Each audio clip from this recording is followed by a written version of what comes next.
Good morning, everyone. I'm Jason. I've got Tom next to me, Imogen, and then Ben. And we're going to be talking about the Court Link Buddy program today, and we're really trying to emphasise the EAST framework in this. So I'm going to hand over to Ben to start us off. Alrighty guys, so what I'm going to do is go through just a bit of an overview of the program as well as the outcome we're trying to achieve.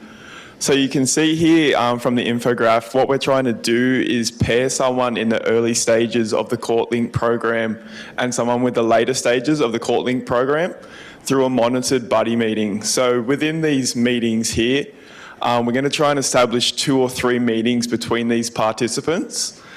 Within these meetings, the main objective is goal setting and also experience sharing.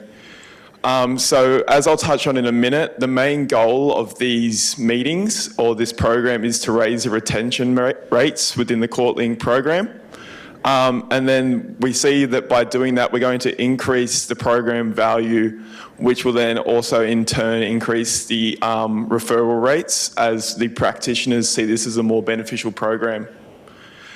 So essentially this part here looks at why we're targeting the retention rates. So as we've seen throughout, there's a 1 in 2 of those that are referred to the program end up dropping out. There's a range of benefits associated with the participation and the completion in the program. Also to increase efficiency. So a program like Court Link is very labour intensive. There's a lot of sunk costs that even are borne before anything is done. So by increasing the retention rates and ensuring that people complete the program, it's going to increase efficiency. And like I said before, as the program becomes more efficient and people see it as a more beneficial program, there's going to be positive feedback loops throughout.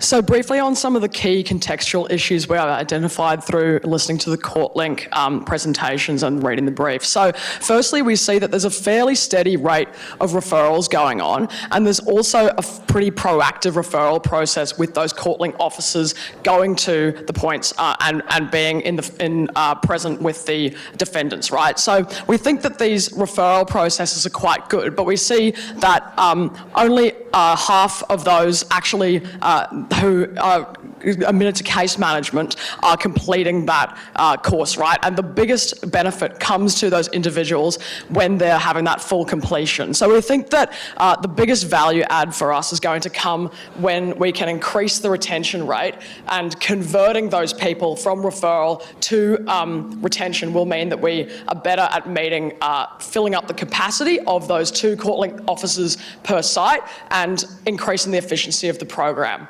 So why do people drop out at different points in the program? So initially we have people leaving before they've even started because they have complex personal issues, they have ongoing problems with their interactions with support services and court services and their overall trust in the system. So we know that this is a key target point for Court Link, is to increase that trust in the system.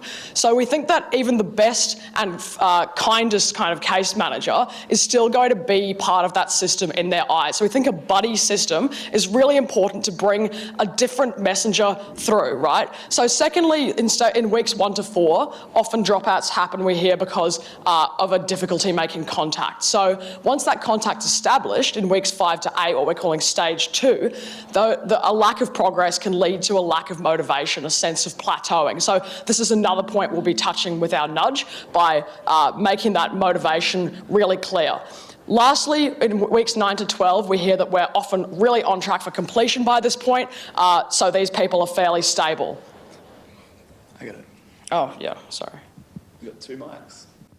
So I guess when we get into the nudge of the details and what we're actually proposing, the stages, so looking at the 3 stages that we just identified, weeks 1 to 4, 5 to 8, and 9 to 12. Currently in Court Link, there's progress reports at week 4 and week 8 for participants.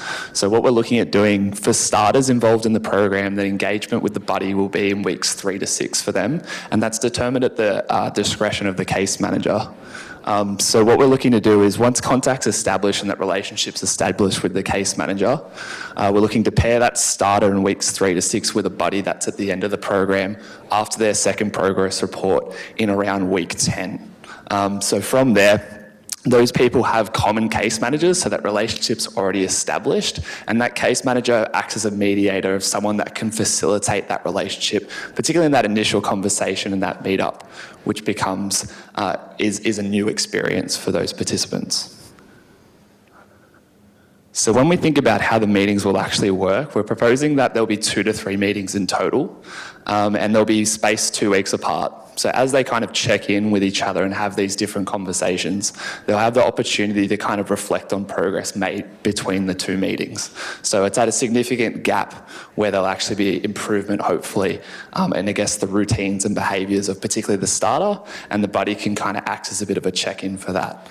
The meetings, we hope, will be scheduled either back-to-back or overlapping. So we're trying to minimise, I guess, the difficulty in kind of scheduling those 2 things. With that, we're trying to say that the starter should, their meetings should stay consistent. So if they happen to be on weekly meetings at different days, then the person at the end of the program should be the person that could potentially change their day to line up with that buddy, just to minimise, I guess, the change for that person. So I guess when we look at some of the behavioural influences that this covers, we're looking at this reciprocal effect. So the idea that if you're participating in the program as a starter, you're more likely to give back at the end if you've had a positive experience continuing throughout the program. There's a strong peer effect involved here with the positive modelling of progress and improvement throughout the program. It's a gain frame, so it aligns with the strengths-based approach of CourtLink. And also it's the messenger effect. So it's this idea that decrease in trust in the system, difficulties with previous backgrounds, and we're trying to, I guess, get around that by establishing a peer who's familiar, who has similar lived experiences, who can provide the same positive messages about CourtLink, but to their peers. All right, so with all programs, we want to know if they work. And so our most important evaluation is just seeing those increased retention rates for the management, case management participants. We always want to see this after the successful 12 weeks because that's where we have the most benefits that was mentioned by Ben. How are we going to look at this though? Ideally, we all love an RCT in this room, as been discussed already, at one of our new locations, opening up in Mount Isa or one of those other ones. RCTs aren't the easiest thing to run, however, so perhaps just a trial at one location and comparisons might be the easiest way to go. This is quite scalable as well because a buddy system is easy to implement because we already have a CourtLink that's already been running for quite a while and we have participants that have finished and perhaps we can start with some that have already done. And Stephen's given me the... Thank you, everyone.